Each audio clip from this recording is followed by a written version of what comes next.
ভাই আমি তো কালিকাপুর গ্রাম থেকে আইছি ভাই। আমার স্ত্রী নাকি এই বাড়িতে বিয়ে হয়েছে, তার সন্ধান নেওয়ার জন্য আসছি ভাই।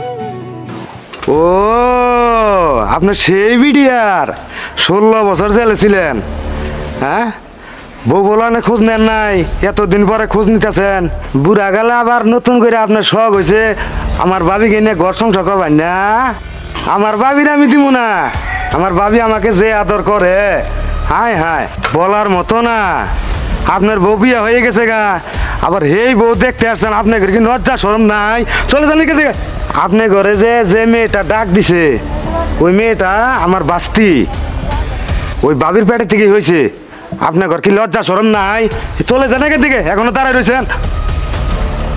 আরমান ভাই, এত অপমানে পর ভাই, এখানে আর থাকার মতো পরিবেশ নাই ভাই। চলুন ভাই, আমরা এখান থেকে চলে যাই। এখানে থাকা যাবে না ভাই, মান ইজ্জত কিছু রইতেছে না ভাই।